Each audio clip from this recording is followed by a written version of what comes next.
I'm going to show you an easy way to make quarter square triangles by first creating two half square triangles.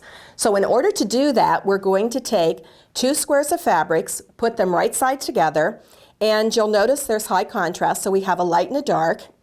And just like we did when we make half square triangles, we're going to take a ruler and place it on the diagonal and draw a line from tip to tip. Now, I am using a black pen. If I was at home, I'd be using a water-soluble marker or a Choco liner. I'm using a black pen so it shows up on camera, but don't do this at home because it could bleed on your finished work. Now, instead of taking the tip of your pen and starting here, you can wrinkle that corner. So I suggest you always go from the inside out because you're going to draw a straight line that goes exactly to the outside corners.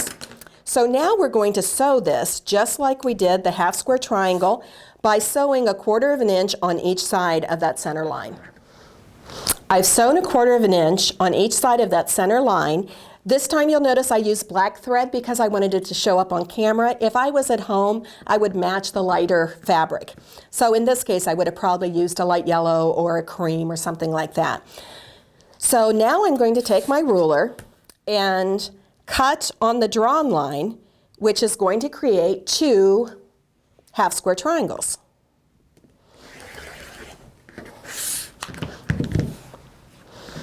There's one half square triangle, and here's the other one. Now I'm going to go press those seams open and show you how to turn these into two quarter square triangles.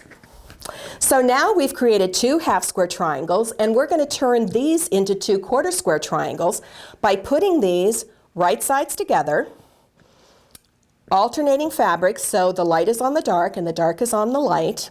And we're going to draw another diagonal line, this time crossing the seam, just like we did to do the half square triangles. And I'm going to start in the center and go out so I don't pucker the fabric when I hit that seam. Now I need to sew 1/4 of an inch on each side of this. The problem is when people use this technique, it is hard to match the center. So when they're done, the center doesn't match. And I have found a solution for that. The fussy cut ruler has 1/4 of an inch seam all the way around the outside edge. So I place that on the drawn line, pull the fabric back, and see, I can see that that's off a little bit right there, and that's where I actually need to sew.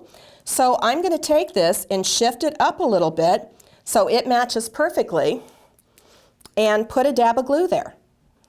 When I roll this down and I actually sew 1/4 of an inch away from there, that seam is going to match perfectly. Now I'm going to flip the block around, take 1/4 inch seam allowance, place the line on the drawn line because I'm actually going to be sewing right here, and that's where I want it to match. I'm going to fold this back, and you can see, even though it's 1/2 inch away, this is off quite a bit here because it was distorted because these are bias edges. So I'm going to take this and pull it down a little bit so it matches exactly because I can see it. I'm going to make sure the ruler's right there because I want it to match 1/4 of an inch away, and it's still off a little bit. So I'm going to pull this down and put a dab of glue there. And now I'm going to sew 1/4 of an inch on each side of that seam, and my quarter square triangle should have perfect centers. As you can see, here is the drawn line. We've sewn in black thread, once again, just so it shows up on camera.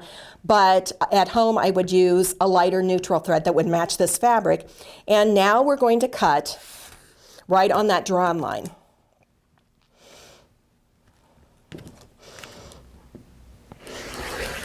And out of two 8-inch squares, we've now created two quarter square triangles. And as you can see, the points match perfectly in the center. Now there is a little dab of glue there. If I press this with spray starch, that would dissolve that glue and go away. Otherwise, with my technique, we're going to dip them in water anyway later to remove the templates, and that'll dissolve and go away. So you don't have to worry about that at all. Some people worry because sometimes it'll look like it's dirty because there is residue on the bottom of their irons, and it doesn't matter. It's still going to wash out, and it's not an issue. Okay, so I'm going to press these open and show you how to square up quarter square triangles.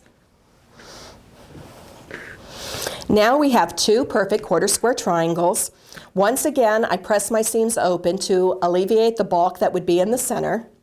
And now we're going to take the Creative Grids Squared Up and Fussy Cut ruler, and we're going to use the diagonal lines. All I need to do is place the diagonal lines on the ruler, on the seam lines, and cut out the square. I'm going to turn this around and cut the other two sides. Again, just lining up the diagonal lines on the ruler with the seam lines.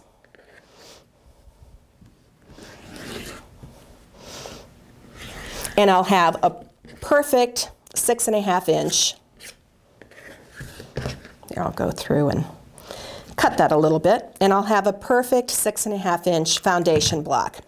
Now, when you are doing these blocks, the math is for a quarter square triangle, if I want this to finish 6 inches, I need to add 1.25 inches. So I would have had to start with a block or a square that was at least 7.25 inches. And two 7.25 inch squares, one of light and one of dark, would create 2 blocks. But because I'd like to trim these down, and as you can see, I didn't really waste that much fabric, I started with 2 8-inch blocks. And this is shaving a little over 1/4 inch from each side, but I would rather sacrifice that much thread to make, or that much fabric to make sure that I ended up with a perfect quarter square triangle. So I started with 8-inch blocks and trimmed them down to 6.5 inches, which will finish 6 inches in my finished quilt.